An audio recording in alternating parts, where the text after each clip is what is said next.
আসসালামু আলাইকুম ভিউয়ার্স, আশা করি সবাই ভালো আছেন।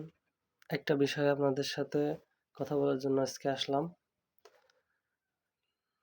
আপনারা দেখবেন যে কোনো বিষয়ে কোনো ব্যক্তি যখন আপনার সাথে পারদর্শী হয়ে উঠবে না, তখন কি করবে? আপনাকে গালি দিবে। তো কোনো চেষ্টা করে যখন আপনার সাথে পারছে না কোনোভাবেই, তখন আপনাকে গালি দিবে।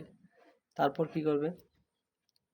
আপনাকে ওই বিষয়টা বাদ দিয়ে অন্য বিষয় নিয়ে এসে আপনাকে, যে বিষয়ে ঝামেলা হয়েছে তার বিষয় অন্য বিষয় নিয়ে এসে আপনার সাথে তর্ক করবে এবং ঝগড়া বিবাদে লিপ্ত হবে।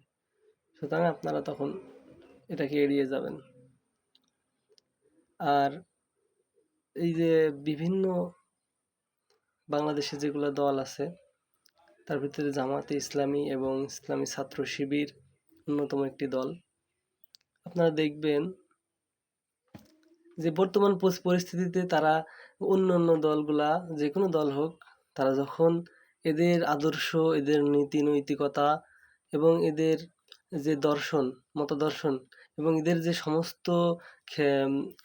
সমস্ত সেক্টরে এদের যে পদচারণা, এটা অনেকেরই মানে হিংসা আর কি, ঈর্ষান্বিত হয় অনেকেই।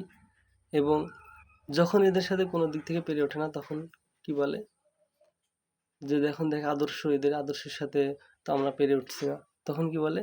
ওই যে ৭১-এ এরা স্বাধীনতা বিরোধী, এরা আহ, শিবির রক কাটে, গুপ্ত, এগুলো আসলে গালি।